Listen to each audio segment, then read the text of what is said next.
guys, the housemates have just started their diary session for the week, and I just could not wait for them to finish before making this video, because the streets pair just blew my mind away with their apt observations of certain housemates and the games they've been playing in the house. Ladies and gentlemen, I've told you people not once, not twice about the smartness and intelligence of Toby and Mary, but via this diary session they had today, oh my goodness. See, these guys, they are real players. Their antennas are very much awake. And listen, yeah, I just wished that the way they were able to psychoanalyze the games that some of their fellow pairs were playing, that Mayo especially could open his eyes to see that the same game is being played on him by Rhuthee. I'm going to tell you all about it on this video right now. There was also the diary session of the checkers pair, but most of the things they complained about are pretty much things I have shared with you guys on my videos already. All right, so there's no point. So just for the sake of mentioning, I will mention it, right, just to let you all know that they reported their fellow housemates to Big Brother, but the main characters of this video are the streets pair. So guys, let's get right into it. And of course, I would love to hear your thoughts about how they analyzed their fellow housemates, although it's causing a lot of conversations on social media already. People that are protecting their faves are doing just that, yes, but listen, it is what it is. All right, so we're going to get right into the video. Please make sure you watch to the end. Do not skip out on any part. You're all specially welcome to my YouTube channel. My name is Bbnaija. This is Frankly Speaking with Bbnaija, and I am the girl with the T. Guys, please do not forget to like this video, give this video a huge thumbs up. Also subscribe if you are yet to subscribe. All right, now quickly, let's dive right into it. We're all familiar with biggest questions during the housemates diary sessions, right? So it was basically the same thing from the very beginning. But then, considering the fact that the streets pair are the custodians of the week, in other words, the most powerful housemates at the moment in Big Brother's house, Big Brother asked them how it feels, you know, having this newfound power, this newfound life in his house. You know, what connections have they made, and what they have observed from their fellow housemates. And I loved that question in particular because it felt like Big Brother too has been quite observant. I mean, of course, Big Brother is always watching, right? But it felt like Big Brother has been quite observant. He's been closely watching and listening to these housemates. And ladies and gentlemen, there's no missing the fact that everybody at this point are trying really hard to get into the good books of Toby and Mayo. Now, in response to biggest questions, Toby and Mayo pointed out the fact that they have noticed that the Mbadiwe twins are 3 to 4 steps ahead in the game, way ahead of anybody, any pair in the house. That these guys are very, very strategic with their conversations. When they have conversations with you, they put words in your mouth. Yeah, they probe you, they ask you questions to understand your mindset. Now, aside your mindset, there are specific questions they ask you to, you know, just to harvest information from you. Aside that, if you are saying things and they are not necessarily getting the responses they want, they put words in your mouth and they make you talk. And because the conversations are so engaging, you begin to spill. And aside that, they are instigators. That they're just very good at the kind of game that they are playing. And so now that they're fully aware of that information, they are fully on guard, completely on guard. They tend to try to avoid having conversations with them Mbadiwe twins because they do not want anybody to get into their minds. In my own words, they do not want to be psychoanalyzed by those things. And ladies and gentlemen, this is not the first time I have heard of such an observation from a housemate or even a pair. I remember during the housemate's first diary session, Anita had made the same exact observation.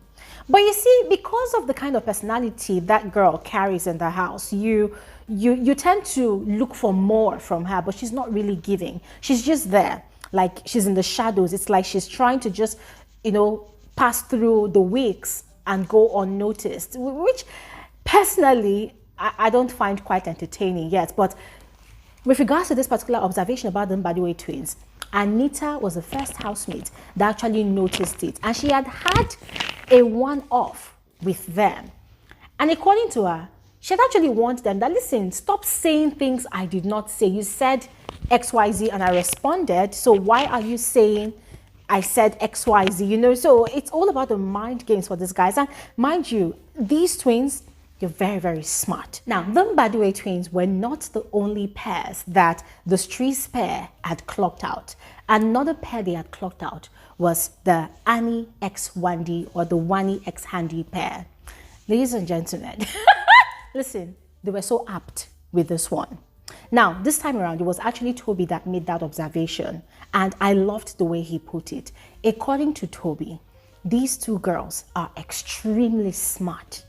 They are extremely smart that because of their personality, because of the way they carry themselves in the house, being playful, being loud, that one can easily miss the kind of game that they are playing. It took a conversation between them and Onyeka this morning for them to actually clock that these girls are not stupid. They are not dumb as they try to pose themselves to be. Now, there was a very excellent way Toby put it, that they have successfully created a facade. You know, they've created this mask, this layers to cover their real personality and the fact that they're extremely smart people, yeah, and they have also successfully been positioning themselves in situations where they need to be protected. So they position themselves in situations where people would stand up for them, people would defend them, people would fight for them. They would be seen as the victims, but they are the ones putting themselves in that position. Ladies and gentlemen, I was listening to Toby. I was literally screaming away. I'm like, what? This guy, you are smart. Because ladies and gentlemen, where is the lie? Toby told no lies at all.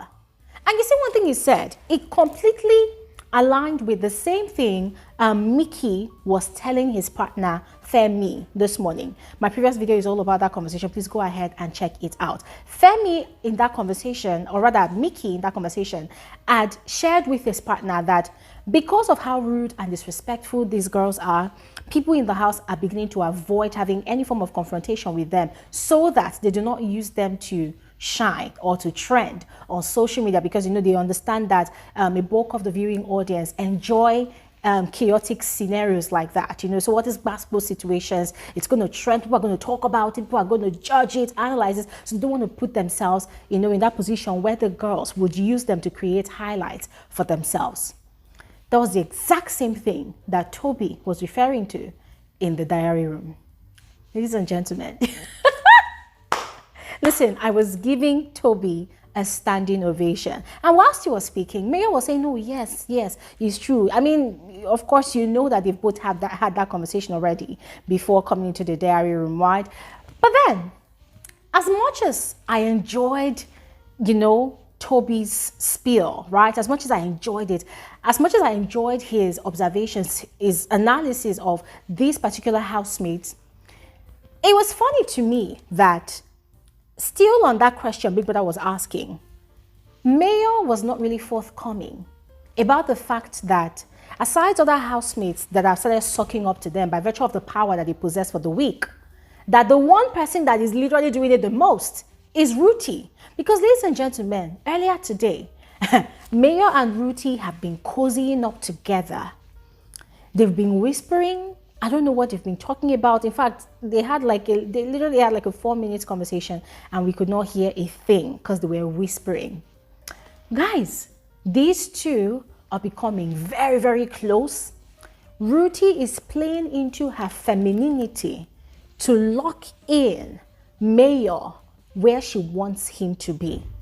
She's really playing on this guy's intellect, and as smart and intelligent as Mayor is, it seems as though, from this diary session I watched today, it seems as though Mayor has lost it. Mayor has lost his guard. And I just wished that the guy would be honest with himself, because at this point, I'm not really sure if he's equally playing Rhuthee by her own cards. I'm not really sure. I'm not really sure if he's genuinely smitten by her yet. Sunday will tell. We'll find out about all of these things on Sunday, yeah. But they also talked about Suj, right? I mentioned it on my previous video where they described Suj to be sly, that the guy, oh, this time around they actually went extreme. They said the guy is, you know, proud. I mean, from their description, they described him to be proud, that he walks around, he carries himself around the house like he's better than everybody else, that he is higher than everybody else, that the guy has this cold face. In other words, they were just describing Suj. And I'm going to be honest with all of you. What I sensed from their description of this young man was intimidation. What I sensed was a bit of inferiority complex. Because, ladies and gentlemen, if you watch Suj on TV, if you look at his mannerism, pay attention to the way he speaks. He doesn't even speak too fast. He takes his time with things. If you watch the way Suj carries himself, there's nothing in particular that that guy is doing that will make you conclude that he is condescending. No. Instead, he's an introvert, yes, while his partner Tofa is more of an extrovert. So Suj, just like Victoria, just like so many other housemates in the house, like Chizoba, you know, is quite calm. He's a very, very well put together person, very cool. His steez is on point. Suj is that guy. He's got that aura. So when he walks around with that air of confidence, you know, that air of confidence, that air of assurity, like he's sure of himself. He's not all over the place. He's not chaotic. He does not roll with the crowd. He's got his people in the house that he speaks to and is fine with them. So, listening to the streets pair, you know, describing him to be proud, egoistic, and whatnot, like, guys, I was just like, nah, bros. I love you guys. I love your intellect. I love the fact that you're really smart. But at this point, it's giving jealousy. At this point, it's giving inferiority complex. At this point, you people are losing guard. Leave Suj alone. But for the sake of the game, hey, go ahead and do whatever you want to do. But describing him in that manner, it no follow at all. It no follow at all. But anyways, guys, I would love to hear your thoughts about these people's spiel during their diary session. Let me know what you think. Now, quickly moving on to the checkers pair.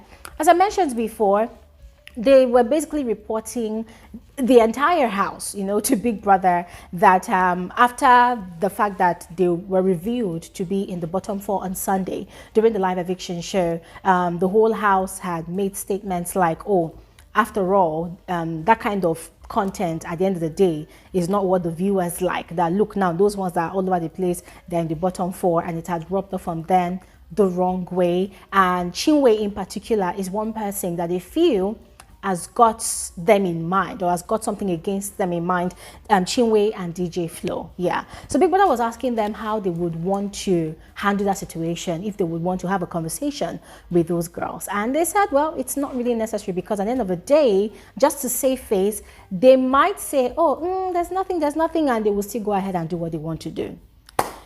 Ladies and gentlemen, quite frankly, watching their diary session, that's the checkers pair, what I could perceive was they were heavily trying to play into the emotional banks of the viewers rather than give us an analysis, like come from an analytical approach, you know, in responding to Big Brother's questions.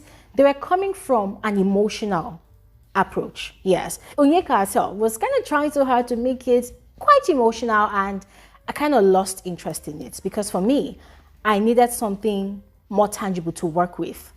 Housemates will talk about housemates. That's what they've all been doing. Onyeka herself has been talking about people, trying to play Cupid, trying to play matchmaker, you know, gossiping about people, basically. So why are you acting all emotional? Because people talked about you. I mean, because people talked about you. What's the biggie? What's the deal?